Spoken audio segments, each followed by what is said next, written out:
সমস্ত লেখা তিনি আমাদেরকে অবগত করিয়েছেন। ঠিক তেমনি এমন কোনো অকল্যাণের পথও নেই, এমন কোনো ভ্রান্তির অবকাশও নেই যা থেকে তিনি আমাদেরকে সতর্ক করে যাননি। সমস্ত কল্যাণের পথ আমাদের কাছে যেমন তিনি স্পষ্ট করেছেন, তেমনি সমস্ত ভ্রান্তির অকল্যাণের পথগুলি সম্পর্কে আমাদেরকে সজাগ সচেতন করেছেন। অসংখ্য দরুদ এবং সালাম বিবর্ষিত হোক সেই নবী মুহাম্মদুর রাসূলুল্লাহ সাল্লাল্লাহু আলাইহি সাল্লামের উপর। আল্লাহুম্মা সাল্লি আলাইহি আল্লাহুম্মা বারিক আলাইহি। কিছু মানুষ সামনে বসে আছেন, ক্যামেরার সংখ্যা তো অনেক। যাই হোক, আলহামদুলিল্লাহ, এসব শুনে বা পরবর্তীতে যারা এই সমস্ত বিভিন্ন মাধ্যমে শুনছেন সকল মানুষ, আমরা যদি উপকৃত হতে চাই তাহলে দুটি শর্ত, আল্লাহ প্রদত্ত শর্ত পূরণ করতে আমরা বাধ্য। একটি হচ্ছে মনোযোগী শ্রোতা হতে হবে, যা শুনবো সে ব্যাপারে আমাদেরকে মনোগ্রাহী হতে হবে, আর সেই শ্রুত কথাগুলো জীবনে বাস্তবায়ন করতে হবে। আল্লাহ সুবহানাহু ওয়া তাআলা এই মর্মে আমাদেরকে অবগত করিয়েছেন, আল্লাযীনা ইয়াসতামিউনাল কওল ওয়া ইয়াত্তাবিউনা আহসানাহু। কোনো কথা হলে যারা মনোযোগ দিয়ে শোনে এবং শ্রুত কথাগুলো জীবনে বাস্তবায়ন করে, উলাইকাল্লাযীনা হাদাহুমুল্লাহ, তারাই কেবলমাত্র হেদায়েতের যোগ্য। কথা শুনলে সবাই যে উপকৃত হবে তা নয়, উপকৃত তারাই হবেন যারা মনোযোগ দিয়ে শুনবেন এবং সেই শ্রুত কথাগুলোকে জীবনে বাস্তবায়ন করবেন। আল্লাহর কাছে আমরা চাই আমাদের এই মর্মে সকলের একটা প্রার্থনা, সাহায্য চাওয়া, যে আল্লাহ সুবহানাহু ওয়া তাআলা আমাদেরকে ন্যায়নিষ্ঠ মনোযোগী হয়ে শোনার এবং শ্রুত কথাগুলো আমাদের জীবনে কাজে লাগানোর তৌফিক দিন। আল্লাহুম্মা আমিন। আমাকে একটি বিষয় দেওয়া হয়েছে, সেই বিষয়ের নিরিখে গুটি কয়েক কথা বলবো। সচেতন সজাগ হয়ে আমরা আলোচনা করব, শুনব। সেই বিষয়টি হচ্ছে ইসলামে পরিশুদ্ধি। একটা শব্দ, মোটামুটি কম বেশি অর্থ আমরা অনেকেই জানি। পরিশুদ্ধি ব্যাপারটা হচ্ছে কোনো জিনিসকে শোধন করা। কোনো জিনিসে তার স্বাভাবিক রূপ যদি পরিবর্তন হয়, সেটা যদি ময়লায়, আবর্জনায়, দূষণে আক্রান্ত হয়, তাহলে সেটিকে পূর্বের রূপে, আগের যেমনটি ছিল, স্বাভাবিক রূপে যেমন ছিল সেই রূপে ফিরিয়ে দেওয়া, সেই রূপে তাকে পরিবর্তন করা, সেইটি হচ্ছে পরিশুদ্ধি। মানুষের চলমান জীবনে, পৃথিবীতে মানুষ নয়, যা কিছু চলমান তার মধ্যে কিছু না কিছু দূষণ, অশুদ্ধি, ময়লা, আবর্জনা, গ্লানি ঘটতে থাকে। সে মানুষের জৈবিক দেহতে হোক, সমাজে হোক, রাস্তাঘাটে হোক, যানবাহনে হোক, পরিবারে হোক, সোসাইটিতে হোক, নানান জায়গায় চলমান প্রত্যেকটি জিনিস থেকে কিছু না কিছু ময়লা উদ্গত হয়।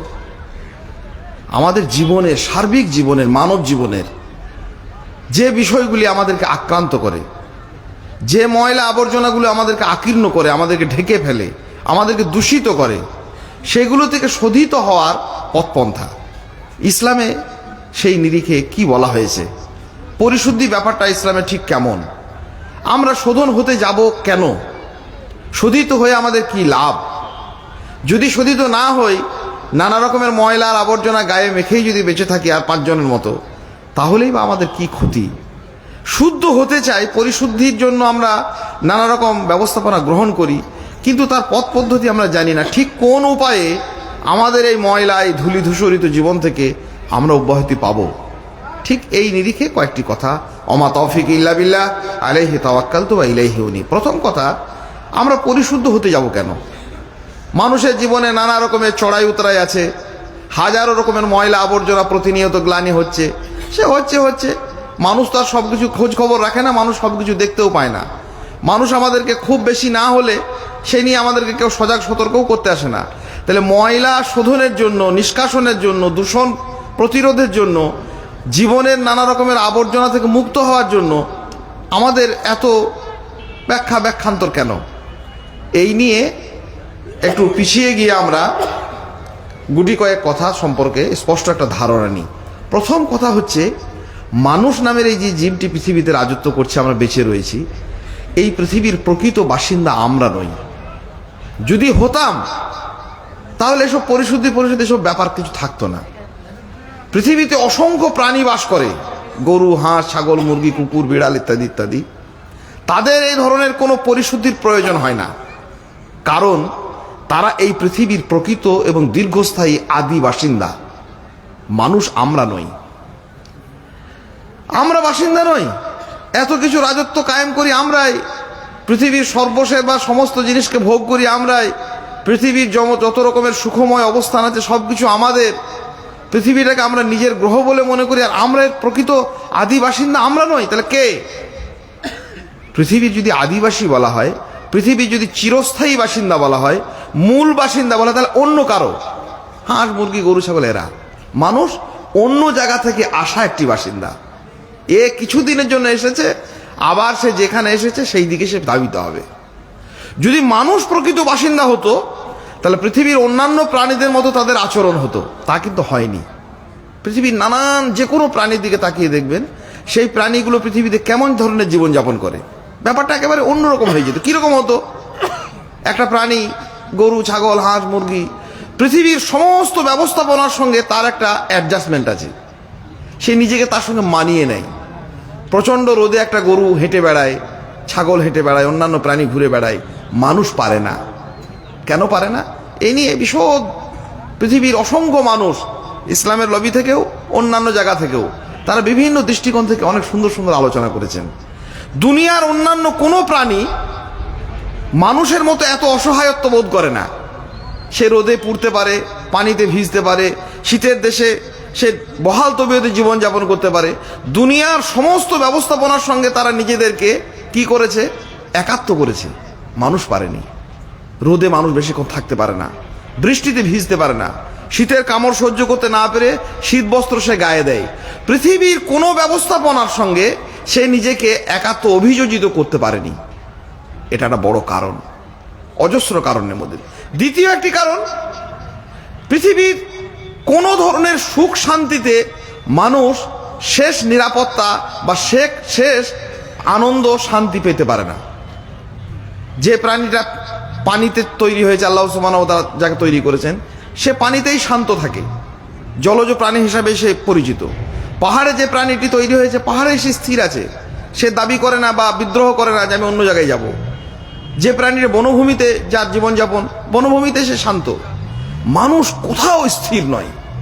এত রকমের সুখ এবং স্বাচ্ছন্দ্য পাওয়ার পর মানুষের মধ্যে একটা হাহুতাশ আছে, সে সবসময় ছুটে যায় আরো ভালো কোথায় পাবো, হেথা নয় অন্য কোথা, অন্য কোনোখানে আরো এক অন্য জায়গার সন্ধানে মানুষ বিচলিত। সেই জন্য পৃথিবীর কোনো সুখ এবং শান্তি তাকে চিরন্তন আনন্দ বা শান্তি দিতে পারে না। আরো অসংখ্য প্রমাণের মধ্যে একটা বড় প্রমাণ দেখবেন, এই যে রাতের অন্ধকারে যে কৃত্রিম আলোগুলো জ্বলছে, এই আলোগুলো যদি দপদপ করে সব নিভে যায়, সবাই অন্ধকারে হা হতাশ করবো, কেউ কিছুই দেখতে পাবো না। দুনিয়ার কোনো প্রাণীকে এই আলো প্রয়োজন হয় না। কেন হয় না? পৃথিবী যদি আমার হতো তাহলে এটা প্রয়োজন হতো না। পৃথিবীতে যদি আমি চিরস্থায়ী চিরকেলে বাসিন্দা হতাম তাহলে এর দরকার হতো না। দুনিয়ার সব প্রাণী বহাল তবিয়তে অন্ধকারে ঘুরে বেড়ায়, আমারই প্রয়োজন হচ্ছে এই কৃত্রিম আলো। আমি এখানকার নই। মানুষের আদি বাসিন্দা হচ্ছে জান্নাত, জান্নাত থেকে এসেছে মানুষ। সেই জন্য দুনিয়ার কোনো সুখ তাকে চরম সুখ এবং শান্তি দিতে পারে না, যতক্ষণ না পর্যন্ত একটা মানুষ এই জান্নাতের দিকে ধাবিত হয়। এত পাপ করে মানুষ, এত অপরাধ করে মানুষ, এত গ্লানির মধ্যে ডুবে থাকে মানুষ, তারপরও মানবের একটা চিরন্তন আকাঙ্ক্ষা, ভিতরের একটা দীর্ঘায়িত বাসনা থাকে জান্নাতে যাব। জান্নাতে যাওয়া দুর্নিবার আকাঙ্ক্ষা মানুষের হৃদয়ে প্রথিত আছে। এই কারণেই যে মানুষের আদি পিতা আদম আলাইহিস সালাতু ওয়াত তাসলিম জান্নাত থেকে এসেছিলেন, জাহান্নামের অগ্নিকুণ্ড থেকে মানুষের পৃথিবীতে আগমন ঘটেনি। সেই জন্য বাপের দেশ, চিরন্তন ঠিকানা, মানুষের সেই আদি বাসভূমি, সেই দিকে যাবার একটা গভীর প্রেরণা, গভীর একটা উদ্দীপনা প্রত্যেকটি মানব হৃদয়ে কাজ করে। সেই জন্য পাপী তাপী, শিরক, বেদাত, সুন্নাহ, তৌহিদ নির্বিশেষে সমস্ত মানুষের বুকের ভিতরে একটা ধারণা, একটা আকাঙ্ক্ষা, একটা বাসনা যাপিত হয়, সেটা হচ্ছে আমরা জান্নাতে যাব। পরিশুদ্ধি নিয়ে যে বিষয়টি আপনাদের সামনে উপস্থাপন করব, সেটির প্রয়োজন হচ্ছে সেইখানেই জান্নাত হচ্ছে একটা অত্যন্ত পরিচ্ছন্ন, সুন্দর, পবিত্রতম জায়গা। তার সৌন্দর্য, তার সৌকর্য, তার সৌগন্ধ কিছুটাই পৃথিবীর কোনো কিছুর সঙ্গে তুলনীয় নয়। এবং সর্বোপরি জান্নাত এমন একটি জায়গা যেখানে ময়লা বা দুর্গন্ধ বা দূষণ নিয়ে যেখানে প্রবেশাধিকার নিষিদ্ধ। এত পরিচ্ছন্ন জায়গা ময়লা নিয়ে যাবে কি করে? পৃথিবীতে দেখুন, মানুষ স্থানান্তরিত হলে এক জায়গা থেকে এক জায়গায় যেতে গেলেই মানুষ নিজেকে পরিচ্ছন্নতা বোধে নিজেকে একটু কি বলবো সাজগোজ করতে ভালোবাসে। আমরা যখন একটু বাড়ির বাইরে যখন যাই, একটু বাজারে যাই, হাটে যাই, আরও একটু দূরে যাই, শহরে যাই, কোনো অফিস আদালতে যাই, স্কুল কলেজ ইউনিভার্সিটিতে যাই, দিনই সভাতে আসি, তখন জামা কাপড়গুলো একটু তাকিয়ে দেখি কি ময়লা লেগে গেল, এখানে একটা লাগলো, আবর্জনা লাগলো, পরিষ্কার পরিচ্ছন্ন হই। আর জান্নাতের মতো একটা জায়গাতে মানুষ যাবে এত ময়লা নিয়ে যাবে কি করে? মনে রাখতে হবে একটা গুরুত্বপূর্ণ কথা, পৃথিবীতে সর্বত্র মানুষ হাজারো রকমের ময়লা, শিরকের হোক, বেদাতের হোক, হারামের হোক, অপরের সম্পদ অপহরণ হোক, আমানতের খেয়ানত করা হোক, যে যাই করছেন সবাই নিজে নিজে বুঝতে পারছেন কে কি করছে। আমরা এসব নিয়ে পৃথিবীর সর্বত্র যাওয়া যায়, রাজা হওয়া যায়, মন্ত্রী হওয়া যায়, আমলা হওয়া যায়, নেতা হওয়া যায়, রাষ্ট্রীয় বড় বড় পদের অভিষিক্ত হওয়া যায়, স্কুল কলেজ ইউনিভার্সিটির বড় দপ্তর আগলানো যায়, চাঁদেও যাওয়া যায়, আরও কোথায় যাবেন, যেখানে খুশি যান। দুনিয়ার ময়লা এবং আবর্জনা গ্লানি নিয়ে পৃথিবীর সর্বত্র পৌঁছানো যায়, জান্নাতে যাওয়া যায় না। আল্লাহ সুবহানাহু ওয়া তাআলা মানুষকে শেখাচ্ছেন যে মানুষের হৃদয়ের এই গভীর যাপন করা আকাঙ্ক্ষা আল্লাহ ভালো জানেন। সেই জন্য বলছেন কাদ আফলাহা মান তাযাক্কা ওয়া যাকারা ইসমা রাব্বিহি ফাসাল্লা। নিশ্চিত সেই মুক্তি পেল, সেই ফালা পেল, সেই কল্যাণের দিকে ধাবিত হলো, জাহান্নামের আগুন থেকে তারই মুক্তি নির্ধারিত হলো। কে? যে নিজেকে পরিচ্ছন্ন করলো, পরিষ্কার করলো, পবিত্র করলো। পরিশুদ্ধির এইখানেই হচ্ছে যথার্থ সার্থকতা। এই জন্যই আমরা ময়লা থেকে দূর হব, এই জন্যই নিজেদের গায়ের, নিজেদের সোসাইটির, নিজেদের সমাজের, নিজেদের রুজি রোজগারের, নিজেদের আকিদার, নিজেদের মানহাজের, নিজেদের সমস্ত কিছুর ময়লা দূরীকরণ এই জন্যই অপরিহার্য, এই জন্যই জরুরি, এই জন্যই আমাদের জন্য আবশ্যিক যে আমরা এই ময়লা নিয়ে জান্নাতে যেতে পারবো না। পৃথিবীর সর্বত্র যাচ্ছে, মানুষ চলে যাচ্ছে, স্কুলে যাচ্ছে, কলেজে যাচ্ছে, ইউনিভার্সিটিতে যাচ্ছে, বড় বড় পদে যাচ্ছে, হাজারো রকমের রাষ্ট্রীয় ক্ষমতা ভোগ করছে, সামাজিক ক্ষমতা ভোগ করছে, মোড়ল হচ্ছে, মাতব্বর হচ্ছে, সব কিছু জায়গাতে যাবে, চাঁদে চলে যাচ্ছে, কিন্তু জান্নাতে যাওয়া যাবে না। এই সহজলভ্য সত্য আল্লাহ সুবহানাহু ওয়া তাআলা আমাদেরকে জানিয়েছেন। এবং শুধু জানিয়েছেন নয়, পৃথিবীর প্রত্যেকটা নবী এবং রাসূল পৃথিবীর এসেছেন, তাদের মূল কাজ হচ্ছে জান্নাতের পথ দেখানো এবং জান্নাতের পথে মানুষকে পরিচালনার জন্য তাদেরকে ময়লা, দূষণ, নোংরামো, আবর্জনা থেকে মুক্ত করা। পবিত্র কোরআন আল্লাহ সুবহানাহু ওয়া তাআলা স্পষ্ট করছেন, ওয়াল্লাযী বা'সা ফিল উম্মিয়িনা রাসূলাম মিনহুম ইয়াতলু আলাইহিম আয়াতি ওয়া ইউযাক্কিহিম ওয়া ইউআল্লিমুহুমুল কিতাবা ওয়াল হিকমা। নবী রাসূলদের আগমনের কারণ হচ্ছে মূলত চারটি, তার মধ্যে একটি হচ্ছে ইয়াতলু আলাইহিম আয়াতি, কোরআনের আয়াতগুলিকে, পবিত্র কিতাব এবং গ্রন্থকে মানুষের সামনে তারা তেলাওয়াত করে শুনিয়ে দেবেন। শুধু শুনিয়ে দেবেন না, ইউযাক্কিহিম, তাদেরকে পরিচ্ছন্ন করবেন, তাদেরকে পরিষ্কার করবেন, তাদেরকে পবিত্র করবেন। এটা নবী রাসূল আলাইহিমুস সালাতু ওয়াত তাসলিমদের দায়িত্ব, এই কাজটাই তারা করেছেন। সেই জন্য পরিশুদ্ধি ছাড়া, পরিষ্কার পরিচ্ছন্ন হওয়া ছাড়া, আমরা যেমন সামান্য বাইরে একটু গেলে যেমন নিজেকে পরিষ্কার পরিচ্ছন্ন করি, জান্নাতের মতো এমন একটা সুদূর জায়গাতে আমরা যাব, তার জন্য যেমন জরুরি অপরিহার্য পরিচ্ছন্ন হওয়া, তেমনি পরিচ্ছন্নতার দিকটা, পরিষ্কারের দিকটা, পরিশুদ্ধির দিকটা আল্লাহ সুবহানাহু ওয়া তাআলা গুরুত্ব দিয়েছেন। কিভাবে? মানব জাতির কাছে যত নবী এবং রাসূল আলাইহিমুস সালাতু ওয়াত তাসলিমকে পাঠিয়েছেন পৃথিবীতে, তাদের মৌলিক কাজের মধ্যে একটা বড় গুরুত্বপূর্ণ কাজ ছিল তাজকিয়া করা, মানুষকে সংশোধন করা, সংস্কার করা, ময়লা থেকে মুক্ত হওয়ার নানাবিধ পথ পদ্ধতি মানুষের সামনে স্পষ্ট করা। আমরা নিরন্তর প্রচেষ্টায় রত হব যাতে করে আমাদের এই দূষণগুলি, দুর্গন্ধগুলি আমাদের কাছ থেকে দূর হয়। কি কি ক্ষেত্র আছে দূষণের? প্রথম ক্ষেত্র হচ্ছে মানুষের যত রকমের দূষণ। একটা দূষণ তো আমাদের সাধারণত আছে, আমরা ময়লা ধুলো বালি লাগলে আর অন্যান্যভাবে অপবিত্র হলে, নাপাক হলে মানুষ কি করে? মাটি দিয়ে, পানি দিয়ে, অজু দিয়ে, গোসল করে, তায়াম্মুম করে বিভিন্নভাবে আমরা পরিষ্কার পরিচ্ছন্ন হয়। তো পরিষ্কার পরিচ্ছন্নতার একটা স্বাভাবিক ক্ষেত্র হচ্ছে তাকে কিছু না কিছু জ্ঞান অর্জন করা। যার জ্ঞান বোধ বুদ্ধি নেই, পাগল, মাতাল অথবা বোধ বুদ্ধিহীন, মস্তিষ্কের বিকৃতি ঘটেছে, সে পরিষ্কার পরিচ্ছন্নতা বোঝে না। স্বাভাবিকভাবে যে জীবনযাপন করে স্বভাবসিদ্ধ মস্তিষ্কের যিনি অধিকারী তার একটা ধারণা থাকে, এবং পরিচ্ছন্নতার জন্য তাকে জ্ঞান থাকা দরকার যে আমার কোন জায়গাটা অপরিষ্কার হয়েছে, কোন জায়গাটা ময়লা হয়েছে, কিভাবে পরিষ্কার করবো, টয়লেটে গিয়ে, বাথরুমে গিয়ে, গোসলখানায় গিয়ে, অজু করে, পানি দিয়ে, মাটি দিয়ে, ইত্যাদি ইত্যাদি নানাভাবে পরিচ্ছন্নতার। তো পরিচ্ছন্নতার নানান ক্ষেত্রগুলিকে ব্যবহারের জন্য মৌলিক উপকরণ হচ্ছে সেই বিষয়ে জ্ঞান অর্জন করা, ইলম তালাশ করা, ইলম অনুসন্ধান করা, ইলমটাকে নিজেদের জীবনে বাস্তবায়ন ঘটানো। যে ইলম দিয়ে আমরা নিজেকে পরিষ্কার করব, সেই ইলমটাই যদি, সেই জ্ঞানটাই যদি, সেই শিক্ষাটাই যদি অমার্জিত হয়, সেটাই যদি আমাদের দূষিত হয়, তাহলে তো পরিচ্ছন্নতা কোনো নিয়মই থাকবে না। কেউ যদি না জানে যে এই রকমের একটা মোবিল বা তেল বা মারাত্মক ধরনের একটা দুর্গন্ধ আমার হাতে লেগে গেছে, কি দিয়ে পরিষ্কার করতে হয়, সেই পরিষ্কারকরণের পদ্ধতিটি যদি তার না জানা থাকে, সেই ইলমটা যদি না জানা থাকে একটি কথা, আর যদি জানা থাকে ভুল, তাহলে সে পরিষ্কার হতে পারবে না। সেই জন্য প্রথম সংস্কার হচ্ছে, প্রথম পরিচ্ছন্নতা অবলম্বন হচ্ছে আমাদের শিক্ষার, আমাদের ইলমের, আমাদের জ্ঞানের। জ্ঞানের বিহনে কোনো প্রেম নেই। আমরা যতই মুখে বলি আল্লাহকে ভালোবাসি, একজন মানে জ্ঞানহীন মানুষ, তার কাছে না আছে ভালোবাসার কোনো উপকরণ, না আছে ঘৃণার কোনো উপকরণ, না আছে পরিচ্ছন্নতার কোনো উপকরণ।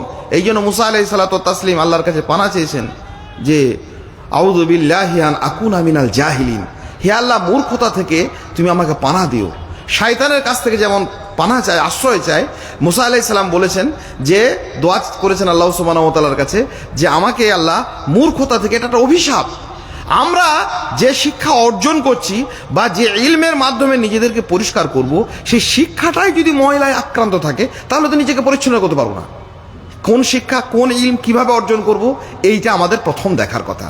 নবী মুহাম্মদুর রাসূলুল্লাহ সাল্লাল্লাহু আলাইহি সাল্লাম শিক্ষার দুটি ছোট ছোট সুন্দর সুন্দর কথা আমাদেরকে উপস্থাপন করেছেন। একটা হচ্ছে আল্লাহুম্মা ইন্নী আউযু বিকা মিন ইলমিন লা ইয়ানফাউ, হে আল্লাহ, আমি ওই ইলম থেকে, ওই জ্ঞান থেকে পানা চাই, আশ্রয় চাই যে ইলম আমার কোনো উপকার করে না, কল্যাণ করে না। আরেক জায়গায় বলছেন আল্লাহুম্মা ইন্নী আসআলুকা ইলমান নাফিয়া, হে আল্লাহ, আমাকে ওই ইলম দাও, ওই জ্ঞান দাও, ওই বিদ্যা দাও, ওই শিক্ষা দাও যেটি আমার কল্যাণ করে, যেটা আমাকে উপকৃত করে।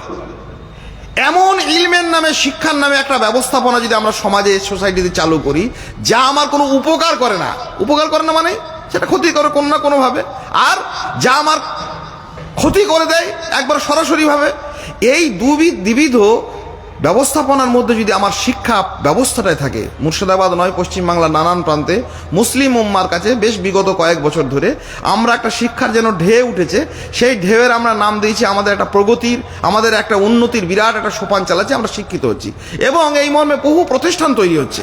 সম্মানিত সুধী, ভালো করে মনে রাখবেন, মনোযোগ দিয়ে শুনবেন। আমরা মনে করছি যে আমাদের একটা শিক্ষার সংস্কার হচ্ছে, এবং বড় বড় সেই সমস্ত প্রতিষ্ঠানগুলোর একটা নাম রাখা হচ্ছে, প্রতারণামূলক একটা, দুরভিসন্ধিমূলক একটা ব্যবহার হচ্ছে শব্দ, ইসলামের আদলে দ্বীনি প্রতিষ্ঠান, ইসলামের আদলে আমাদের বিভিন্ন প্রতিষ্ঠান। কিসের ইসলামের আদল? ইসলামের আদল মানে পবিত্র কোরআন এবং সুন্নাহর শিক্ষা হয়, পবিত্র কোরআন সেখানে তেলাওয়াত হয়, পবিত্র কোরআনের সেখানে শিক্ষা সত্য সত্যই দেওয়া হয় না আমি যা শেখাচ্ছি সেই শিক্ষায়, যা দীর্ঘদিন ধরে লালিত হয়েছে আমাদের মিথ্যাচারীদের দ্বারা, যে সিলেবাস তৈরি হয়েছে মিথ্যাচারীদের দ্বারা, যে বিষয়বস্তু বই নির্মিত হয়েছে, পুস্তকাদি লেখা হয়েছে সম্পূর্ণ মিথ্যুকদের দ্বারা, সেইগুলিই আমাদের পড়ানো হয়। তাহলে কিসের আদলটা হলো? আমরা ছোটবেলায় পড়েছিলাম, মানুষ একসময় আদিম মানুষ ছিল, কোনো জ্ঞান বুদ্ধি ছিল না। শিশুবেলায় অল্প স্বল্প দু এক ক্লাসে বাংলা পড়েছি। কি ছিল? আমাদেরকে আদিম মানুষের কথা শেখানো হতো যে আদিম মানুষ কিছু জানতো না, বুঝতো না, গাছের ছাল পড়তো, উলঙ্গ হয়ে ঘুরে বেড়াতে ভালোবাসতো, আর নদীতে তারা মুখ দিয়ে পানি খেত। অবৈজ্ঞানিক, আনহাইজেনিক, অস্বাস্থ্যকর। পৃথিবীর কোনো বিজ্ঞান, কোনো সাহিত্য, কোনো দেশ, কোনো সংস্কৃতি, কোনো ইতিহাস এ কথা সত্য বলেনি। আমাদের সিলেবাসের লোকরা লিখে দিয়েছে কি নদীতে মানুষ মুখ দিয়ে পানি খেত, কোনোদিনই খেত না।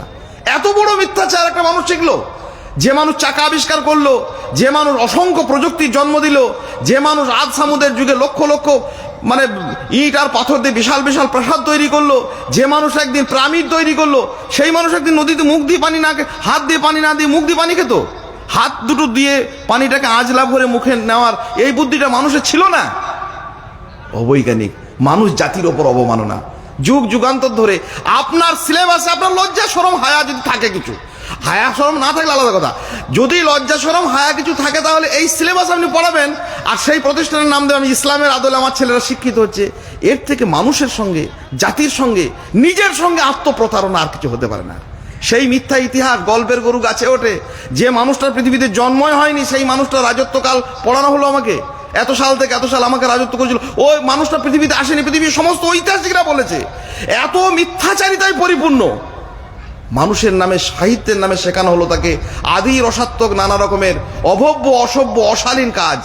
শিল্প সংস্কৃতির নামে শেখানো হলো তাকে এমন সব ছবি আঁকা যার দিকে একজন মা একজন শিশুকে নিয়ে, একজন সন্তানকে, একজন কন্যাকে, মেয়েকে নিয়ে তার বাবা তাকিয়ে দেখতে পারবে না। বড় বড় ইউনিভার্সিটিগুলোতে গিয়ে তাকিয়ে হাঁ করে তাকিয়ে, যেটা কি গো, ন্যাংটা একটা মূর্তি টাঙানো আছে, বলে এর নাম ভাস্কর্য, বলে ওটা কি, বলে ওর নাম স্থাপত্য, বলে ওটা কি, ওটার নাম চিত্রকলা। কিসের শিক্ষা? আপনি বলছেন ইসলামের আদলে, এটা একটা মিথ্যাচারিতা। আর দ্বিতীয় কথা হচ্ছে, যে শিক্ষা থেকে নবী মুহাম্মদুর রাসূলুল্লাহ সাল্লাল্লাহু আলাইহি ওয়াসাল্লাম স্পষ্ট করে দিয়েছেন, সেই শিক্ষাটাকেই স্পষ্ট করে দিয়েছেন আল্লাহুম্মা ইন্নী আউযু বিকা মিন ইলমিন লা ইয়ানফাউ, হে আল্লাহ আমাকে ওই শিক্ষা থেকে, ওই দুনিয়ার আর আখিরাতের কোনো কল্যাণ করে না, আমার কোনো উপকার করেনি, সেই শিক্ষাটাকে, সেই ললিত কলা, সেই ভাস্কর্য, সেই মিথ্যা ইতিহাস, সেই প্রোপাগান্ডামূলক, দুরভিসন্ধিমূলক ইতিহাস। আজকে হাজারদুয়ারিতে ছিলাম কিছুক্ষণ এক ভাইয়ের সঙ্গে, আমাদের 3-4 ভাই মিলে, কয়েকজন মানুষ, ভাইয়ের সব এসেছেন, এখানে বসে আছেন, তা কয়েকজন মানুষও ঢুকছে হুড়ুর করে, হিন্দু মুসলিম নানান কমিউনিটির লোকেরা। একটা মানুষ আশ্চর্য, এই যুগে কত বড় মিথ্যাচারিতা। বলে এইখানে একজন মহিলা শুয়ে আছে, সেই মেয়েটা জানো, গাইড আরো সব বর্ণনা করছে, এই মহিলাটি জীবন্ত শিশুদের, বাচ্চাদের কলজে চিবিয়ে চিবিয়ে খেত। পৃথিবীর ইতিহাসে কেউ লেখেনি, কোথাও নেই। শৈশবের রূপকথা চুপ করে শুনতাম, মনে হতো এর বুঝি সবটাই সত্যি। বড় হয়ে দেখলাম, বুঝলাম, জানলাম আগাগোড়া রং করা মিথ্যেই ভর্তি। কিসের ইসলামী আদল? এইসব চিটিংবাজ প্রতারকদেরকে সমাজ থেকে বের করুন। ইসলামের আদলে নয়, জাহিলিয়াতের আদলে আপনি শিক্ষা ব্যবস্থা প্রতিষ্ঠান করেছেন। আপনার কোরআন এবং সুন্নাহ, আপনি যদি উপকৃত হতে চান, ময়লা দুর্গন্ধ থেকে নিজে এবং নিজের সন্তানকে বাঁচাতে চান, আপনার সিলেবাস আপনাকে তৈরি করতে হবে, আপনার ইতিহাস আপনাকে লিখতে হবে, মিথ্যাচারীদের লেখা নয়। আর যদি বলেন মিথ্যাচারীদের লেখা নিয়েই পড়বো, তাহলে তার নাম দেন জাহিলিয়াতের প্রতিষ্ঠান, অজ্ঞদের প্রতিষ্ঠান, মূর্খদের প্রতিষ্ঠান, ফেরাউন আদ সামুদ্রের প্রতিষ্ঠান। ইসলামের নাম কেন ব্যবহার করছেন? মুসলমানদের, মৌলবীদের, আলেম ওলামাদের চাওয়া আদায় করা, ওই টাকাগুলো, জাকাতের সম্পদগুলো লুটপাট করে খাবার জন্য? এর নাম শিক্ষার নাম সংস্কার?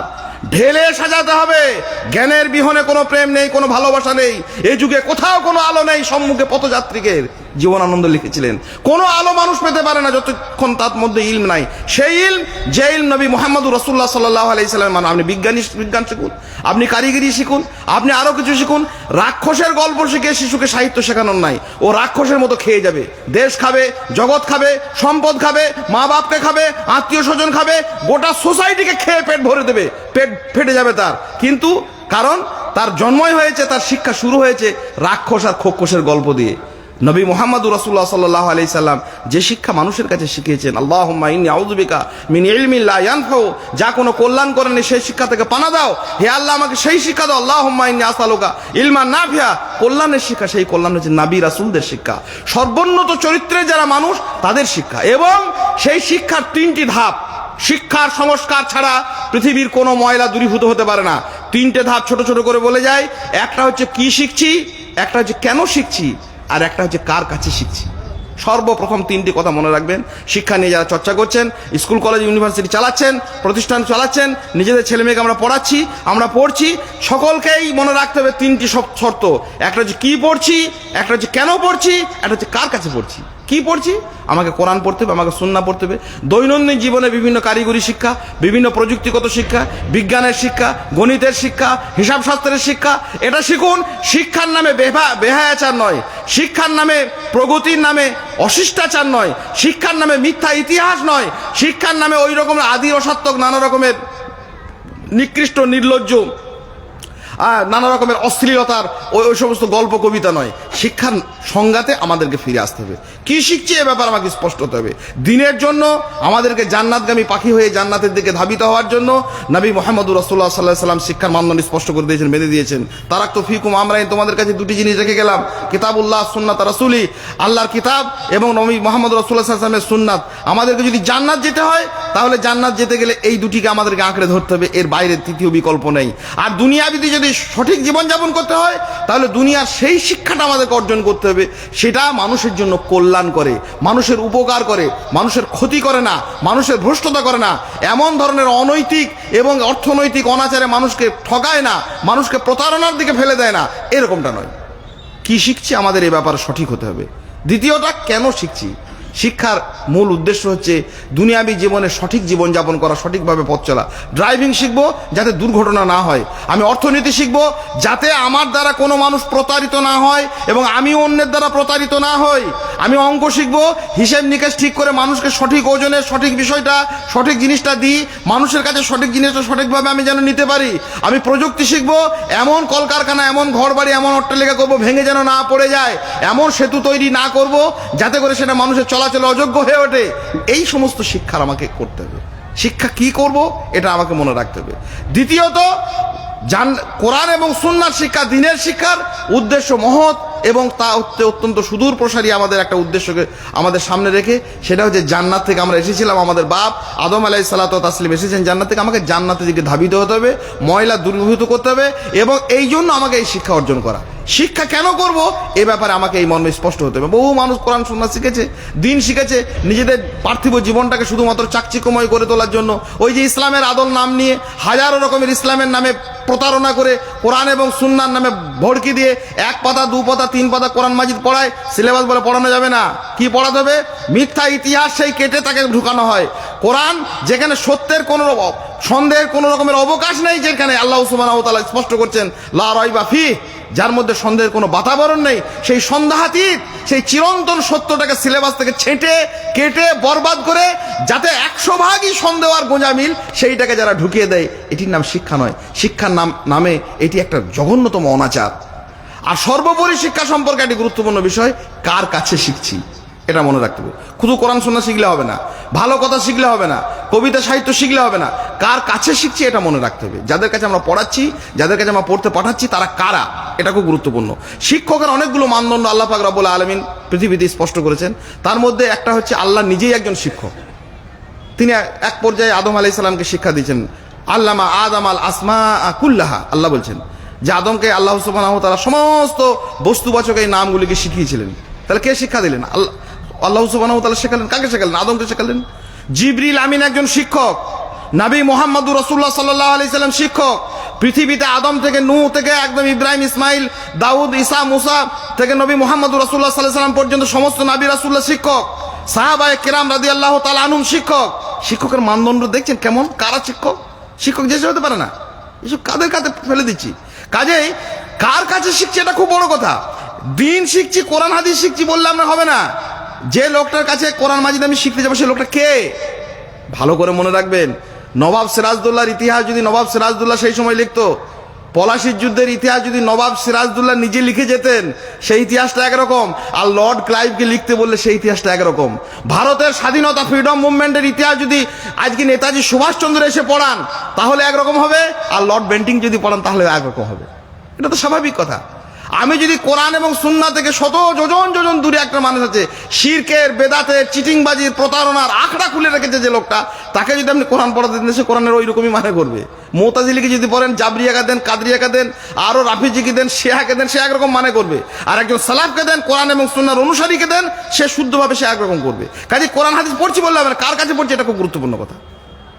পৃথিবীতে মনে রাখতে হবে একটা সত্য কথা, পৃথিবীতে সবাই শিক্ষার্থী হতে পারে, ছাত্র হওয়ার যোগ্য থাকতে পারে, শিক্ষক হওয়ার যোগ্য আছে মুষ্টিমেয় কিছু মানুষের। একটা কুকুর, একটা বিড়াল শিক্ষা নিতে পারে, একটা কুকুর, ট্রেন কুকুরগুলো শিক্ষা নেয় এবং সে মানুষের অনেক উপকারও করে, যথার্থভাবে শিক্ষা নিতে পারে। কিন্তু ওই প্রশিক্ষিত ট্রেন কুকুরটা আর একটা কুকুরকে যে শিক্ষা দেবে, ওই যে প্রশিক্ষণটা দেবে, এই ক্ষমতা ওকে আল্লাহ দেননি, এটা নেই ওর। ওটা দিতে হবে কোনো না কোনো মানুষকে, দক্ষ, যোগ্য, বিচক্ষণ, সংশ্লিষ্ট বিষয়ে অত্যন্ত পারদর্শী কোনো একটি লোককেই দিতে হবে, কোনো একজন মানুষকেই দিতে হবে শিক্ষা। সেই জন্য শিক্ষা নিতে পারে সবাই কম বেশি, কিন্তু দিতে পারে মুষ্টিমেয় কিছু মানুষ। তার জন্য তাকে দক্ষ হতে হয়, যোগ্য হতে হয় এবং পারদর্শী হতে হয়, সংশ্লিষ্ট বিষয়ে তাকে অভিজ্ঞ হতে হয়। আমরা দ্বীনি শিক্ষার নাম করে যদি কোরআন এবং সুন্নাহর শিক্ষা যেখানে চালাই, মাদ্রাসাগুলোতে আলহামদুলিল্লাহ, মসজিদের মক্তবে সংস্কারের মূল রূপরেখা হচ্ছে এই শিক্ষা অর্জন, এবং সেই শিক্ষার যাবতীয় অসংশোধিত বিষয়গুলো রয়েছে, সেই বিষয়গুলির দিকে গুরুত্ব দেওয়া। কোনোভাবে শিক্ষার মোড়কের ভিতরে কোনো দুর্গন্ধ, কোনো ময়লা, কোনো আবর্জনা যেন না আসে। দুনিয়ার সব জায়গায় যা হচ্ছে হোক গে, আমরা শিক্ষা প্রতিষ্ঠানকে যদি ময়লা মুক্ত না করতে পারি, পৃথিবীর সমস্ত একদম ভিডিও থেকে, এসডিও থেকে, রাষ্ট্রপতি থেকে, সমাজ থেকে, মসজিদ থেকে, মাদ্রাসা থেকে সব ময়লায় জর্জরিত হয়ে যাবে। কারণ আমি শিখেছি তো ভুল, শিখেছি প্রথম থেকে ভুল। একটা কথা বলতাম মাঝে মাঝে, নবী মোহাম্মদ রাসূলুল্লাহ সাল্লাল্লাহু আলাইহি সাল্লাম আমাদের শিখিয়েছেন মুমিন হওয়ার একটা ন্যূনতম একটা বৈশিষ্ট্য কি, এই যা সররাতকা হাসানাতুকা ওয়া সাআতকা সাইয়্যাতুকা ফান্তা মুমিন। নবী সাল্লাল্লাহু আলাইহি ওয়াসাল্লাম বলেছেন, যখন তোমাকে ভালো কাজ আনন্দ দেয় আর মন্দ কাজ যখন তোমাকে কষ্ট দেয়, তখন তুমি জানবে তুমি মুমিন। এই কথা বোঝা যাচ্ছে? আল্লাহ রাসূল সাল্লাল্লাহু আলাইহি ওয়াসাল্লাম বলছেন, যখন দেখবে যে কোনো ভালো কাজ তোমাকে আনন্দ দেয় আর মন্দ কাজ তোমাকে ব্যথিত করে, যে কোনো মন্দ কাজ যে করবো, নিজেরই হোক আর অন্যেরই হোক, আর তখন তুমি জানবে তুমি মুমিন। তো আমাদেরকে যখন একটা পড়াতে মনে হতো, আমি বলছি একদিন যে আমরা তো সব উল্টো রাস্তায় চলেছি। চিরকাল আমাকে ভালো কাজই দুঃখ দিয়েছে আর মন্দ কাজই আমাকে আনন্দ দিয়েছে। মাধ্যমিক পরীক্ষা দিতে গেলাম, নিয়ে আমাদের হোস্টেলে থাকতাম একটা স্কুলে, হোস্টেলের মাস্টারমশাই, সুপারিনটেন্ডেন্ট সবাই গেলেন। পরীক্ষা হল থেকে বেরিয়ে এলাম, বলে আরে পরীক্ষা কেমন হলো? খুব ভালো হয়েছে স্যার। কি পরীক্ষা ছিল রে? ইংরেজি পরীক্ষা। গার্ড কেমন ছিল? স্যার গার্ড খুব ভালো ছিল। ভালো ছিল মানে কি? ওর দেখাতে কি করে লিখতে আমাকে সুযোগ দিয়েছে, আমাকে চুরি করার সুযোগ দিয়েছে বলে সেদিন বলেছিলাম, ওইভাবেই তো বড় হয়েছি। চুরি করার সুযোগ দিয়েছে, ওর দেখে লেখার সুযোগ দিয়েছে বলে বলেছি যে স্যার আজকে ইংরেজি পরীক্ষা দিনে গার্ডটা ছিল না দারুণ। তারপরে যে ফিজিক্যাল সায়েন্সের একটা পরীক্ষা হলো, সেই দিন একজন ম্যাডাম ছিলেন, সে তো সাংঘাতিক ঘাড় ঘোরাতে দেবে না। ক্লাস থেকে, পরীক্ষা হল থেকে বেরিয়ে এলাম, পরীক্ষা কেমন হলো? হলো স্যার মোটামুটি। আরে গার্ড কেমন ছিল রে? হ্যাঁ বাজে, একদম বাজে, একদম মহিলা ছিলেন, একদম গাল দিয়েছি। কেন? চুরি করতে দেয়নি বলে। চুরি করতে দেয়নি বলে মন্দ কাজে কি বলছি, ব্যথিত হয়েছি। আর যিনি মহৎ ছিলেন, যিনি ন্যায়নিষ্ঠ ছিলেন, তার ভালো কাজে কি করেছি, ভালো কাজ করে সেখানে আমরা কি আনন্দ পাইনি, সেখানে আমরা দুঃখ পেয়েছি। আর যেখানে মন্দ কাজ হয়েছে সেখানে আমরা আনন্দ পেয়েছি। চিটিংবাজি করতে দেয়নি বলে যে ফুড অফিসার রেশনের দোকানের ডিলারকে খেতে দেয়নি চুরি করে, সে রেশনের ডিলারও তখন বলে যে বিদ্রোহ করেছে, বলে হ্যাঁ এইখানে একটা ফুড অফিসার এসছে আমাদের এখানে, সাংঘাতিক বাজে লোক, টেটিয়া মানুষ, একদম ফালতু লোক রে ভাই, কোথা থেকে এলো, একে কে নিয়ে এলো রে? রাস্তার ধারে যে পুলিশ অফিসাররা ঘুষ খেতে দেয়নি, ধরেছে আর মানে থানায় নিয়ে এসছে, তাকে আমরা গালাগাল করেছি। আর যে মানুষটি বহাল তবি আমাকে চুরি করার, চিটিংবাজি করার, আমানতের খেয়ানত করার, জনগণের সম্পদকে লুটতরাজ করার ক্ষমতা দিয়েছে, স্বাধীনতা দিয়েছে, তাকে জয় জয়কার করেছি। জয়, সত্যি আপনার মতো ভালো মানুষ হয় না। এই যে দুর্নীতি, এই দুর্নীতির মূল কাঠামো হচ্ছে এই প্রথম থেকে আমার শিক্ষা ব্যবস্থা। আমরা রাসূলুল্লাহ সাল্লাল্লাহু আলাইহি তোমার বাণীরে করিনি গ্রহণ। আজ কি হবে? ভয়ঙ্কর একটা অন্ধকার, এক অন্ধকারময় জীবনের চারিদিকে আমাদের ছেয়ে ফেলেছি, আর সেই ময়লায় ময়লায় আকীর্ণ হয়ে গেছে। অদ্ভুত আঁধারে এসেছে এই পৃথিবীতে আজ। যারা অন্ধ, সবচেয়ে বেশি আজ চোখে দেখে তারা, যাদের হৃদয়ে কোনো প্রেম নেই, প্রীতি নেই, করুণার আলোড়ন নেই। পৃথিবী অচল আজ তাদের সুপরামর্শ ছাড়া। যারা চোর, চিটিংবাজ, প্রতারণা নেই, মায়া নেই, মমতা নেই, কোনো রকমের জাতির প্রতি কল্যাণের কোনো বার্তা নেই, তাদের ছাড়া আজ পৃথিবী যেন চলে না। অদ্ভুত আঁধারে এসেছে পৃথিবীতে আজ। যারা অন্ধ, সবচেয়ে বেশি আজ চোখে দেখে তারাই বলছে আমরা সবকিছু দেখতে পাচ্ছি। এর উল্টো কথা নবী মুহাম্মদ রাসূলুল্লাহ সাল্লাল্লাহু আলাইহি ওয়াসাল্লাম উল্টো দিকে আল্লাহ পাক রব্বুল আলামিন বলছেন তোমাদের জন্য একজন নেতা বানিয়েছি। তিনি কেমন? লাকাদ জাআকুম রাসূলুম মিন আনফুসিকুম আজিজুন আলাইহি মা আনিতুম হারিসুন আলাইকুম বিল মুমিনিনা রাউফুর রহিম। তোমাদের কাছে যে মানুষটিকে পাঠিয়েছি রাসূল করে, তার গুণ জানো? মানুষের অন্যায় দেখলে তার হৃদয় প্রকম্পিত হয়, ভারে ভারাক্রান্ত হয়ে পড়ে, জর্জরিত হয়ে পড়ে, নুব্জ হয়ে পড়ে, ভেঙে চুরে দুমড়ে মুচড়ে একাকার হয়ে যায় তার হৃদয়। মহৎ মানুষের, সংশোধিত মানুষের ময়লা দূরীকরণ করবে কে? ময়লা দূরীকরণ করবেন সেই শিক্ষক, ময়লা দূরীকরণ করবেন সেই নেতা, ময়লা দূরীকরণ করবেন সেই আমির, ময়লা দূরীকরণ করবেন সেই মসজিদের ইমাম, ময়লা দূরীকরণ করবেন সেই আলেম। কারা? আমার গুণ নেই। তার গুণের তিনটি গুণ হচ্ছে, মানুষের অন্যায় দেখলে তিনি কষ্ট পান, দূর হওয়া দূরের কথা, ব্যথায় জর্জরিত হয়ে পড়েন। মুহাম্মদুর রাসূলুল্লাহ সাল্লাল্লাহু আলাইহি ওয়াসাল্লামকে এই গুণে গুণান্বিত করা হয়েছে। লাকাদ জাআকুম রাসূলুম মিন আনফুসিকুম আজিজুন আলাইহি মা আনিতুম, নিষিদ্ধ কাজগুলি তাকে অত্যন্ত কষ্ট দেয়। হারিসুন আলাইকুম, কিসে মঙ্গল হবে? মানুষ মদ খাচ্ছে, আমি নেতা, আমি আমির, খাচ্ছে। আবগারি দপ্তরে কোটি কোটি টাকা লাভ হচ্ছে বলে খেয়ে যাক গাঁজা, আফিং, চরস, হিরোইন পাচার কর, যে যেদিকে পারিস করে যা, কোনো নেই। সমাজ সংশোধন হবে? ঘোড়ার ডিম হবে। আল্লাহ বলছেন যে সংশোধনের জন্য, সংস্কারের জন্য এই রসুল পাঠিয়েছে। রসুল কেমন হতে হবে, নেতা কেমন হবে, আমির কেমন হবে, শিক্ষক কেমন হবে, তোমাদের ইমাম কেমন হবে, তার বৈশিষ্ট্য হচ্ছে এক, মানুষের যে কোনো ধরনের কষ্ট, সুদ খাওয়া থেকে, ঘুষ খাওয়া থেকে, প্রতারণা করা থেকে, রাহাজানি করা থেকে, অশ্লীলতা থেকে, সমস্ত জিনিস, যা কিছু অন্যায় কাজ মানবের জন্য ক্ষতিকারক, তা দেখে তার হৃদয় প্রকম্পিত হয়ে উঠবে, ব্যথায় জর্জরিত হয়ে উঠবে।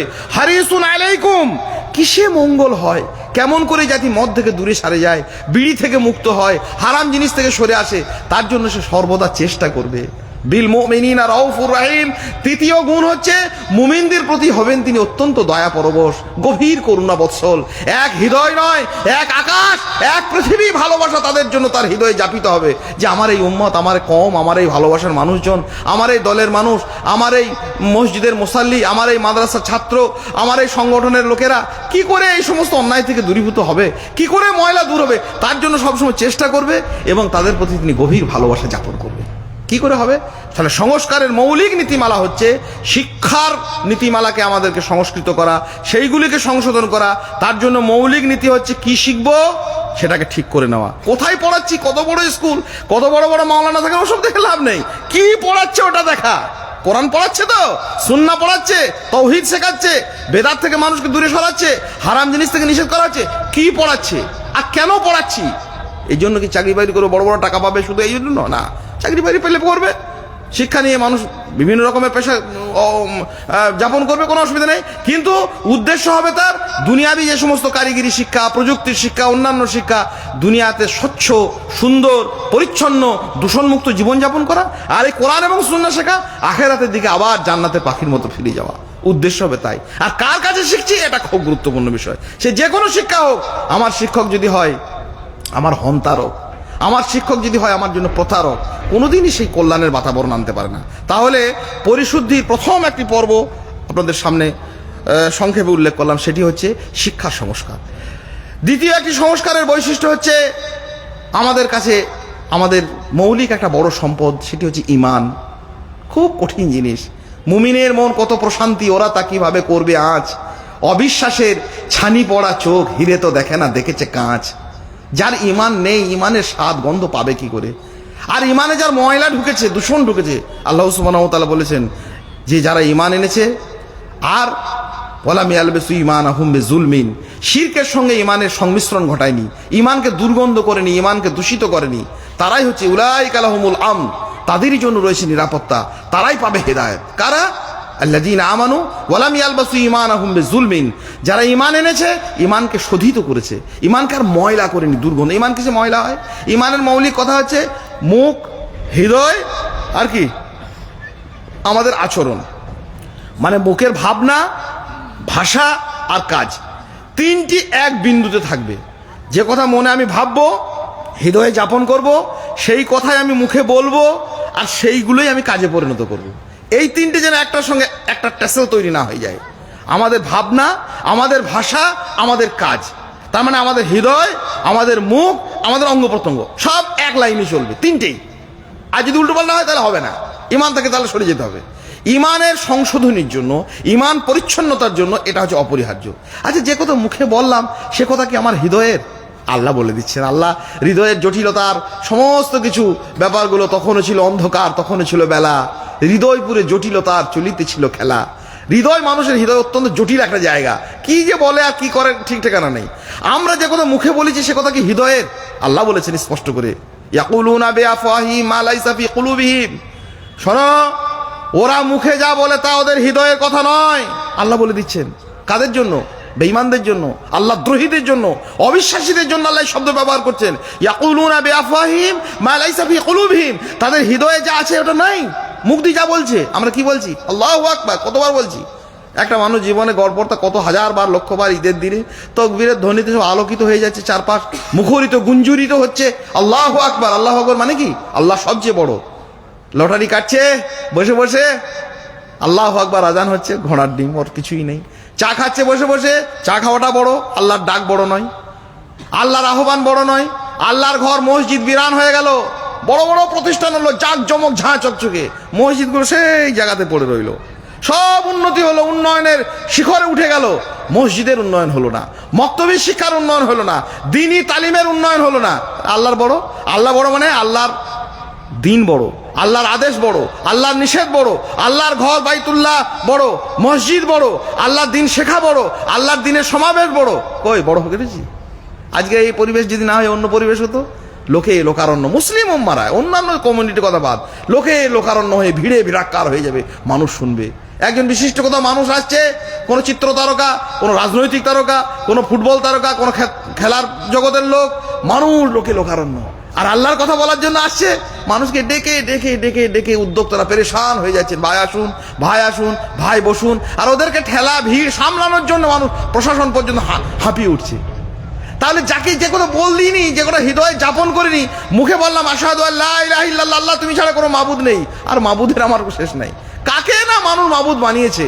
শক্তিকে, ক্ষমতাকে, চন্দ্র, সূর্য, গ্রহ, নক্ষত্র, ইট, কাঠ, পাথর, টাকা, সম্পদ, পয়সা, ক্ষমতা, যেখানে পেরেছে সেখানে মানুষ মাথা নুইয়ে দিয়েছে। মুমিন, আপনি একবার ভাবলেন না, মানুষ থেকেই মানুষ আসে, বিরুদ্ধতার স্বর বাড়ায়। আমিও মানুষ, তুমিও মানুষ, তফাৎ শুধু শির দাঁড়ায়।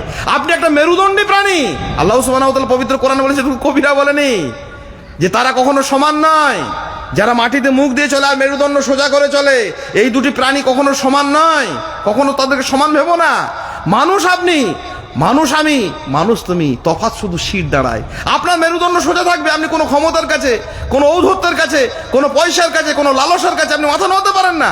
আর এই কাজ যদি করতে দেওয়া হয়, তাহলে আমি কি করে আল্লাহকে মাবুদ বললাম, একমাত্র মাবুদ কি করে হলো? তাহলে মুখে যা বলছি সেটা সত্য নয়। ইমানের পরিচ্ছন্নতার জন্য আমার কথা হচ্ছে, আমি যেটা হৃদয়ে যাপন করব সেটাই আমি মুখ দিয়ে বলবো, আর সেটাই আমি কাজে পরিণত করব। মুখ দিয়ে বললাম আশহাদু আন্না মুহাম্মাদুর রাসূলুল্লাহ, কালেমা পড়ে নাম শাহাদাতাইন, মুহাম্মদ সাল্লাল্লাহু আলাইহি ওয়াসাল্লাম আল্লাহর রাসূল। রাসূল মানে কি? রাসূল মানে তার ইতাআত হবে, লিউতা বিইজনিল্লাহ, আল্লাহর নির্দেশে তারই অনুসরণ হবে, আর কারণ নয়। ফিতরা, যাকাত, ওশর, হজ, ওমরা, জানাজা, দোয়া যা হবে মুহাম্মদুর রাসূলুল্লাহ সাল্লাল্লাহু আলাইহি ওয়াসাল্লাম যেমনটি করেছিলেন, তিনি যেমন করে ফিতরা দিয়েছিলেন, তিনি যেমন করে যাকাত দিয়েছিলেন, তিনি যেমন করে ওমরা করেছিলেন, তিনি যেমন করে হজ পালন করেছিলেন, তিনি যেভাবে সালাত আদায় করেছিলেন, তিনি যেভাবে দোয়া করেছিলেন, যেখানে করেছিলেন, যখন করেছিলেন, যেভাবে করেছিলেন, সাহাবায়ে কেরামরা সেগুলোকে যেভাবে ধরে রেখেছেন, যে আলোকে বুঝেছেন, সেইটা হবে সুন্নাহ।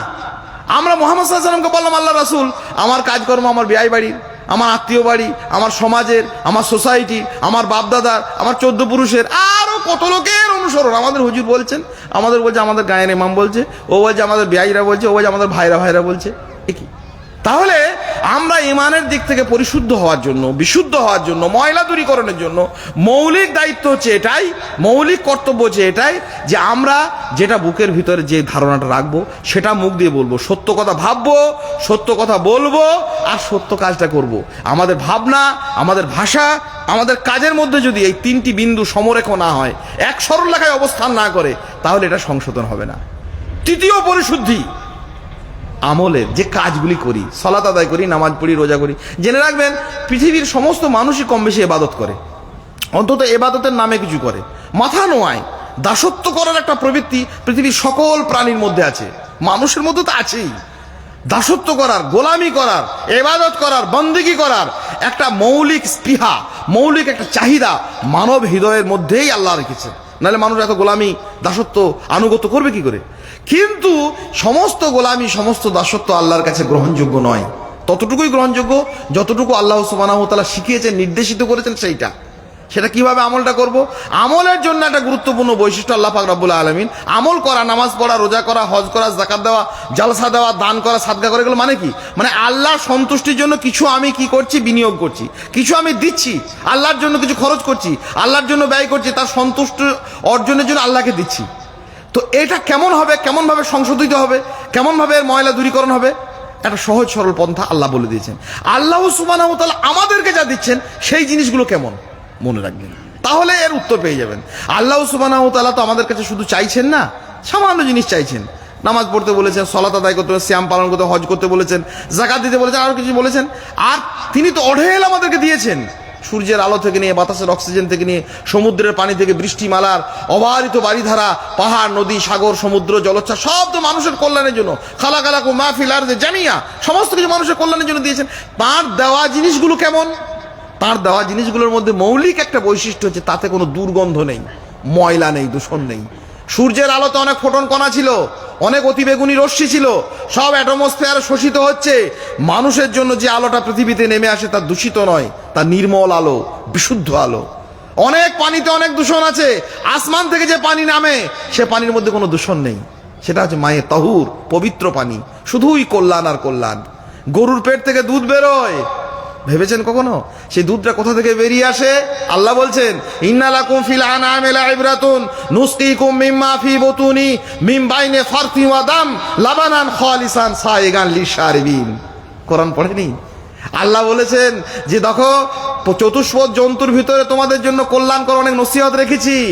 তাদের পেট থেকে যা বেরিয়ে আসে ওটা বের হয়ে আসে দুটি নালিকার মাধ্যমে, অভিশ্রুত হয়ে পরিশ্রুত হয়ে আসে। একটা হচ্ছে গোবর নালী, একটা হচ্ছে রক্তের নালিকা। কিন্তু এমন একটা জিনিস, এই গোবর আর রক্তের মধ্য থেকে সে আস্তে আস্তে পরিশ্রুত হয়ে, অভিশ্রুত হয়ে মানুষের কাছে এসে পৌঁছয়, যেখানে গোবরের দুর্গন্ধও থাকে না, রক্তের দাগও লাগে না। যদি থাকতো মানুষ খেতে পারতো না, ফেলে দিত। মায়ের পেটের অনেক দুর্গন্ধ ছিল, মায়ের বক্ষ থেকে যখন শিশু দুধ পান করে, মায়ের ভিতরে, পেটের ভিতরে কোনো নোংরামো আসে? আসে না। কি আসে? লাবানান খালিসান, বিশুদ্ধ দুধ, পরিশ্রুত দুধ, ভেজাল মুক্ত দুধ, সায়েগান লিশারিবিন, পানকারীদের জন্য খুব তৃপ্তিদায়ক। আল্লাহ বলেছেন, আমি তোমাদেরকে যে জিনিসগুলো দিই খালি দেখো। আওহা রব্বুকা ইলান নাহাল, মৌমাছিদেরকে আল্লাহ বলেছেন আমি নির্দেশ দিয়েছি। কি নির্দেশ? আনি তাখিদি মিনাল জিবালে বুয়ুতা ওয়া মিনাশ শাজার ওয়া মিম্মা ইয়ারশুন, যাতে করে সে পাহাড়ে, গাছে, লোকালয়ে বাসা বাঁধে। সুম্মা কুলি মিন কুল্লি সামারাত, বিভিন্ন ফল থেকে, ফুল থেকে মধু সংগ্রহ করে। ফাসলুকি সুবুলা রব্বিকে জালুলা, তারপর আবার সেগুলিকে তার রবের দেখানো পথে সেই বাসাতে নিয়ে আসে। মৌমাছি গেল, বিভিন্ন ফুল থেকে মধু নিয়ে এলো, মধু নিয়ে এসে সে বাসাতে জমা করলো। কি করে জমা করে জানেন? ইয়াখরুজু মিন বুতুনিহা, তার পেট থেকে বেরিয়ে আসে, মুখে করে নিয়ে আসে না। মুখে যে ফুলের রসটা সে সিঞ্চিত করে, সেই সিঞ্চিত রসটাকে সে শরীরের ভিতরে ঢুকিয়ে নেয়, পেটের ভিতরে। কখনো ভেবে দেখেছেন পৃথিবীতে এমন কোনো প্রাণী আছে কোনো খাবার খাওয়ার পর আবার তার মুখ দিয়ে যখন উগরে দেয় তখন সেটাকে বলে বমি? পৃথিবীতে এমন কোনো প্রাণী নেই যার বমি দুর্গন্ধমুক্ত। যে কোনো প্রাণী, আর মানুষ বা অন্যান্য প্রাণী তো একবারে মারাত্মক দুর্গন্ধ। একমাত্র ব্যতিক্রম মৌমাছি, তার পেট থেকে বেরিয়ে আসে ইয়াখরুজু মিন বুতুনিহা, বমির দুর্গন্ধ থাকে না। কি থাকে? শারাবুন মুখতালিফুন আলওয়ানু, বিচিত্র রঙের পানীয় তার পেট থেকে বেরিয়ে আসে। ফিহে শিফাউন লিন্নাস, বমির দুর্গন্ধ নেই, সেখানে আছে শুধু কল্যাণ আর কল্যাণ। আল্লাহ কি দেখাচ্ছেন? যে আমি তোমাকে রবুবিয়াতে পরিচর্যার জন্য, তোমার যত্নের জন্য, তোমার পরিষেবার জন্য আসমান থেকে পানি দিই, তাকে দূষণ নেই। সূর্য থেকে আলো দিই, তাতে দূষণ নেই। তোমাকে মৌমাছির পেট থেকে মধু বের করে আনি, বমির দুর্গন্ধ নেই। গরুর পেট থেকে, মানুষের পেট থেকে, শরীর থেকে দুধ নিঃসৃত হয়, সেখানে কোনো রকমের রক্তের দাগ নেই, গোবরের দুর্গন্ধ নেই। আর আল্লাহকে আমি যেটা দিচ্ছি, আমার নামাজ, আমার রোজা, আমার হজ, আমার যাকাত, আমার অন্যান্য সাদকা, সব চিটিংবাজিতে আর ভরপুর আর দুর্গন্ধে আকীর্ণ। এটা কখনো গ্রহণযোগ্য হয়? আপনার নিজের চিন্তা ভাবনা কি বলে? এটা গ্রহণযোগ্য নয়, সত্যই নয়। তাহলে আমাদেরকে আমলের ক্ষেত্রে যত রকমের আমলগুলো আল্লাহ সুবহানাহু ওয়া তাআলার জন্য আমরা করব, সেই আমলগুলো আমাকে পরিচ্ছন্ন হতে হবে, পরিষ্কার হতে হবে। তেমনিভাবে আমাদের পরিচ্ছন্নতার একটা বড় ক্ষেত্র, সেটা হচ্ছে মানুষের হৃদয়। এটা ময়লা হলে তো সব ময়লা হয়ে গেল। নবী সাল্লাল্লাহু আলাইহি ওয়াসাল্লাম বলেছেন, যারা ফি কুল্লি জাসাদিন মুদগা, প্রত্যেকটা মানব শরীরে একটা মাংসের টুকরো রয়েছে, ওটা যদি গড়বড় হয়ে যায় সব গড়বড়, আর ওটা যদি শুদ্ধ থাকে সব শুদ্ধ। আলা ওয়াহিয়াল কালব, সাবধান, ওটা হচ্ছে মানুষের হৃদয়। হৃদয়টা হচ্ছে আসলে একটা পেয়ালার মতো পাত্র। সেই পাত্রে অনেক ভালো ভালো জিনিস থাকে। কি থাকে? ঈমান থাকে, তাকওয়া থাকে, ইখলাস থাকে, নিয়ত থাকে। এগুলো হচ্ছে পাত্রে রাখার জায়গা। আর যে জিনিসগুলো ওখানে জায়গা নয়, ওটা সেটা হচ্ছে হিংসা, বিদ্বেষ, অহংকার, চাটুকারিতা, মিথ্যাচার, নেফাক। এইগুলো দিয়ে যদি আমার হৃদয়ের নামের এই পাত্রটা ভরে দিই, তাহলে তাকওয়া থাকবে কোথায়? ঈমান থাকবে কোথায়? ইখলাস থাকবে? পাপ ছুঁড়ে ফেলে দিন। লোকের ওপরে হিংসা করতে গিয়ে, বিদ্বেষ রাখতে গিয়ে, রাগ পুষতে গিয়ে আমার এই সুন্দর এই হৃদয়ের মতো এই পেয়ালাটাকে আমি যদি ভরে দিই, মানুষের ওপর বিদ্বেষ রেখে, অহংকার রেখে, রাগ রেখে, ক্ষোভ রেখে, আরো নানা রকম পরশ্রী কাতরতা রেখে, এইগুলো আবর্জনা, এই আবর্জনা দিয়ে আমার এই হৃদয় নামের এই পাত্রটা যদি আমি নিজেই পূর্ণ করে রেখে দিই, তাহলে সেখানে ঈমান, তাকওয়া এগুলো ঢুকবে কি করে? কাজেই হৃদয়ের পরিচ্ছন্নতা খুব বড় পরিচ্ছন্নতা, খুব গুরুত্বপূর্ণ বিষয়। এবং যে কোনো মূল্যে নবী সাল্লাল্লাহু আলাইহি ওয়াসাল্লাম দোয়া করছেন, মুকাল্লিবাল কুলুব সাব্বিত কালবি আলা দিনিক, হে আল্লাহ হৃদয় সময়ের পরিবর্তনকারী, আমার হৃদয়টাকে তোমার দিনের দিকে তুমি কি করো, নত করে দাও, রুজু করে দাও, সেদিকে তুমি তাকে ধাবিত করো। কাজেই আমাদেরকে নবী মুহাম্মদ রাসূলুল্লাহ সাল্লাল্লাহু আলাইহি ওয়াসাল্লাম আরো সুন্দর সুন্দর দোয়া শিখিয়েছেন, আল্লাহুম্মা ইন্নী আসআলুকাল হুদা ওয়াত তুকা ওয়াল আফাফা ওয়াল গিনা, আল্লাহ আমাকে তাকওয়া দাও, আমাকে হেদায়েত দাও, সচ্ছলতা দাও, আমাকে স্বনির্ভরতা দাও। এই সমস্ত দোয়াগুলো করা এবং হৃদয়ের নানা রকমের গ্লানিকর পরিস্থিতি থেকে মুক্ত হওয়া। কারণ আমাদের এই ভিতরটা যদি মানে অপরাধের গ্লানিতে পরিপূর্ণ হয়ে যায়, কোনো জায়গাতেই আমরা সংশোধন হতে পারবো না। ময়লা দূরীকরণের জন্য আর একটি বড় ক্ষেত্র, সেটি হচ্ছে আমাদের সম্পদ। আমরা সম্পদের জন্য খুব ব্যতিব্যস্ত হয়ে পড়ি। দুনিয়াবী জীবনে সম্পদ অর্জনের জন্য, সম্পদ ব্যয়ের জন্য দুটি ক্ষেত্রেই আমরা খুব বাড়াবাড়ি করি। ভাই, নিজে নিজে সবাই উপলব্ধি করতে পারছি, কিয়ামতের দিন মানুষ এই আদমের সন্তান দুটো পা নিয়ে নড়াতে চড়াতে পারবেন, লা তাজুলু কাদামা ইবনে আদম হাত্তা ইউসাল আন খামসিন, যতক্ষণ না 5টা জিনিসের জবাব দিতে পারবে। এই আলোকিত মঞ্চ নয়, সেই দিন ভয়ঙ্কর কঠিন হয়ে যাবে ওই সব মানুষদের জন্য যারা এর উত্তরটা দিতে পারবে না। সেই উত্তরটার মধ্যে একটা বড় প্রশ্ন, সেই প্রশ্নগুলোর মধ্যে একটা বড় প্রশ্ন হচ্ছে যে মিন আইনাক তাসাবা ফিমা আনফাকা, কোন দিক থেকে এলো আর কোন দিকে গেল, কি উপার্জন করলাম আর কোন দিকে ব্যয় করলাম। নিখুঁত হিসেব না হওয়া পর্যন্ত 50,000 বছরের ওই দিনটাতে আদমের সন্তান এই পা দুটো নড়াতে পারবে না, এক জায়গাতে স্টিল দাঁড়িয়ে থাকতে হবে। কাজেই আয়োজনের ব্যাপারে এবং উদযাপনের ব্যাপারে, ইনকামের উপার্জনের ব্যাপারে, খরচের ব্যাপারে, অর্জনের ব্যাপারে, বর্জনের ব্যাপারে খুব সতর্ক সজাগ। কেন?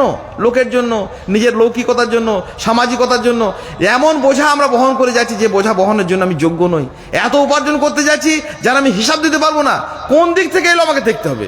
হারামের, সুদের, ঘুষের, অনাচারের, পরের সম্পত্তি খেয়ানতের, আমানতের খেয়ানতের, রাষ্ট্রীয় সম্পদকে তসরুপ করা, যে কোনোভাবে মসজিদের, মাদ্রাসা, কার সম্পদকে নিয়ে আমি করছি, কাদের জন্য করছি, কেন করতে যাচ্ছি, হিসাব দিতে পারবো না। এটা আমাকে মনে রাখতে হবে। সম্পদের ক্ষেত্রে পরিচ্ছন্নতা খুব গুরুত্বপূর্ণ। মনে রাখতে হবে আমাদের হৃদয় প্রতিনিয়ত কয়েকশো লিটার পাম্প করে রক্ত। এই হৃদয়টা কি করে ভালো থাকে? যে রক্তটা তৈরি হয়েছে হারাম দিয়ে। রক্ত যদি দূষিত হয় আর সেইটা পাম্প করে, আমরা ছোটবেলাতে পাম্প মেশিন দেখতাম, যখন পানিটা দুর্গন্ধ হয়ে যেত আর মোটা হয়ে যেত, পানিটা থিকনেস যখন বেড়ে যেত, তখন ওই পাম্পটা আর চলতো না। মানুষের হৃদয়টা আস্তে আস্তে বিকল হয়ে যাবে। সেই জন্য একটা অস্থির পরিবেশ চারপাশে, কোনো কিছুতেই বিশ্বাস নেই, শ্রদ্ধা নেই, ভালোবাসা নেই, কোনো কিছুতে আস্থা নেই। যে যা বলছে মনে করছে এসব চলছে, চলুক, আমি আমার কাজটা করি। ভাই, এই অস্থিরতা থেকে আমাদেরকে অব্যাহতির জন্য সার্বিক দূষণ নিয়ন্ত্রণের, সার্বিক দূষণ সংশোধনে আমাদের চেষ্টা করতে হবে। শেষ কথা, সময় হয়ে গেল। একটা ময়লা ধোয়ার একটা ভালো কথা বলি। পৃথিবীতে বিভিন্ন জিনিস ধোয়া, পরিষ্কার করার, পরিশুদ্ধির বিভিন্ন রকমের ব্যবস্থা আছে। কোনো জিনিস পানি দিয়ে ধোয়া হয়, কোনো জিনিস অ্যাসিড দিয়ে ধোয়া হয়। প্রচণ্ড মাংস চর্বিওয়ালা গোশ খেয়ে পানি দিয়ে ধুয়ে আপনার ওই চর্বিটা যাবে না, কোনোভাবেই যাবে না। ওদের সাবান দিয়ে, সার্ফ দিয়ে ধুতে হবে, এসব ব্যাপার আছে। কোনো জিনিসকে অ্যাসিড দিয়ে ধুতে হয়, অ্যাসিড ব্যবহার করতে হয়। কোনো জিনিসকে তেল দিয়ে ধুতে হয়, মোবিল দিয়ে ধোয়, কেরোসিন দিয়ে ধোয়, পেট্রোল দিয়ে ধোয়, সাবান দিয়ে ধোয়, সার্ফ দিয়ে ধোয়। মানুষের ময়লা, জীবনের ময়লা, পাপের ময়লা ধোয়ার একটা সাংঘাতিক তরল বস্তু আছে। সেটা আল্লাহ সুবহানাহু ওয়া তাআলা দিয়েছেন, আমাকে দিয়েছেন, আপনাকে দিয়েছেন, কুল কায়নাতের প্রত্যেকটা মানুষকে দিয়েছেন। সেটা এতই শক্তিশালী, পাহাড় পর্বত প্রমাণ যদি ময়লা হয়ে যায়, আপনি নিশ্চিত থাকুন ইনশাআল্লাহ তাআলা, আল্লাহর উপর ভরসা করে সেইটিকে ব্যবহার করতে শিখুন। দেখবেন ময়লা সব সব ধুয়ে মুছে একাকার হয়ে যাবে। সেটা হচ্ছে মানুষের চোখের কোনা বেয়ে গড়িয়ে পড়া দুফোঁটা অশ্রু, আল্লাহর ভয়ে, আল্লাহর ভালোবাসায়। রাতের অন্ধকারে, নির্জনে, একাকিত্বে আপনি উঠুন আর আল্লাহ সুবহানাহু ওয়া তাআলার কাছে কাঁদুন। চোখ দিয়ে গড়িয়ে পড়া ফোঁটা ফোঁটা এই দুফোঁটা বৃষ্টিবিন্দু, এর এত শক্তি। আজ দু চোখে বৃষ্টি নামুক, হৃদয়ে আসুক অশ্রু শ্রাবণ, পাপের কালিমা ধুয়ে মুছে যাক, শুদ্ধাচারের নামুক প্লাবন, কবি বলেছেন। আর এর ক্ষমতা আরো অনেক। আমেরিকা জ্বলছে, আগুনে পুড়ে কয়েক লক্ষ কোটি ডলার শেষ হয়ে গেল। আর আগুন নেভানোর জন্য যে ব্যবস্থাপনা ওরা নিয়েছে না, সেগুলো আগুনে পুড়ে যাচ্ছে। ভয়ঙ্কর ব্যাপার। আমাদের মিডিয়াটা সব চুপচাপ বসে আছে। বাবজি, আব্বাজান বললে রাগ করবে, আব্বাজান রেগে যাবে না, এই যে আব্বাজানের ব্যাপারে কিছু বলছে না। অন্যান্য হলে আমাদের মসজিদে কোথাও একটা সামান্য ইট খসে পড়ে গেলে বলে বিরাট ব্যাপার, বোম মেরেছে, এখানে বোমের কারখানা ছিল, সেই জন্য মসজিদে ইটটা ছেড়ে চলে গেল। বেঈমান মিডিয়ারা, কথা বল। আব্বাজান রাগ করবে বলে ভয়ে চুপ করে আর কিছু বলছে না। লক্ষ লক্ষ কোটি কোটি ডলার আগুনে পুড়ে ভস্মীভূত হয়ে যাচ্ছে। আগুন নেভানোর কোনো পদ্ধতি নেই। দুনিয়ার আগুন নেভাতে পারছে না, তো জাহান্নামের আগুন কি করে নেভাবে? জাহান্নামের আগুন নেভানোরও আর ময়লা দূরীকরণের একটা পন্থা, দুটোই কাজ করে। চোখের কোনা বেয়ে আল্লাহর ভয়ে, আল্লাহর ভালোবাসায়, বিগত পাপের জন্য আল্লাহর কাছে ইস্তেগফার করা, ক্ষমা চাওয়া, আল্লাহ যা করেছি আল্লাহ তুমি ক্ষমা করে দাও। মানুষের জন্য সম্পর্কিত থাকে, মানুষের মালধন যদি লুটেপুটে খেয়েছি তার কাছে সেগুলোকে ফিরিয়ে দেওয়া, আমানতের খেয়ানত করলে আমানতের জায়গা, যোগ্য জায়গাতে সেগুলোকে পৌঁছে দেওয়া, আর আল্লাহর ইবাদতের ক্ষেত্রে, শিরকের ক্ষেত্রে, বেদাতের ক্ষেত্রে কিছু করলে আল্লাহর কাছে নত জানু হয়ে চোখ দিয়ে ফোঁটা ফোঁটা পানি। যে আগুন পৃথিবীর কোনো বাড়িধারা নেভাতে পারে না, পৃথিবীর কোনো পাম্প যেখানে কার্যকরী নয়, যে জাহান্নামের আগুন আসমানের সমস্ত বাড়িধারা এসে নির্বাপিত করার ক্ষমতা রাখে না, সমস্ত সমুদ্রের স্রোত বইয়ে দিলে যে আগুন একখণ্ড তার দাহিকা শক্তি কমে না, আপনার চোখের কোনা দিয়ে গড়িয়ে পড়া 2 ফোঁটা বৃষ্টিবিন্দু সে আগুনকে নিভিয়ে দিতে পারে ইনশাআল্লাহ তাআলা আজিজ, আল্লাহ যদি চান। আমরা চেষ্টা করি ময়লা দূরীকরণের জন্য, জাহান্নামের আগুন থেকে বাঁচার জন্য, আমাদের সেই আসল জায়গা জান্নাত, সেই জান্নাতের দিকে ধাবিত হওয়ার জন্য, সার্বিক দূষণ এবং সার্বিক রকমের সমস্ত রকমের অশোধন থেকে বাঁচার জন্য আল্লাহ পাক রব্বুল আলামিন আমাদেরকে যে নির্দেশ দিয়েছেন, পবিত্র কোরআন এবং সুন্নাহকে আঁকড়ে ধরা, মূল শিক্ষাকে অবলম্বন করা, দূষণমুক্ত শিক্ষার মধ্যে নিজেদেরকে আগ্রহী হওয়া, দূষণমুক্ত জীবিকার সঙ্গে নিজেদেরকে পরিব্যাপ্ত করা, আর সর্বোপরি ভুল ভ্রান্তি থেকে মুক্তির জন্য, ময়লা দূরীকরণের জন্য আল্লাহর ভয়ে কাঁদা, আল্লাহকে ভালোবাসা। আল্লাহ আমাদেরকে তৌফিক দিন, আল্লাহুম্মা আমিন। দীর্ঘ সময় যারা ব্যয় করে এখানে বসেছেন, এই সমস্ত খরচ খরচা করে যারা আয়োজন করেছেন, আল্লাহ পাক রব্বুল আলামিন আমাদের সকলকে একসঙ্গে সমস্ত গোনা, সমস্ত রকমের ত্রুটি, সমস্ত রকমের দূষণ মাফ করে আবার আমাদের সেই পুরনো ঠিকানায় যাওয়ার তৌফিক দিন, আল্লাহুম্মা আমিন। আস্তাগফিরুল্লাহ লি ওয়া লাকুম ওয়া লিসাইরিল মুসলিমিন ফাস্তাগফিরু ইন্নাহু হুয়াল গাফুরুর রহিম।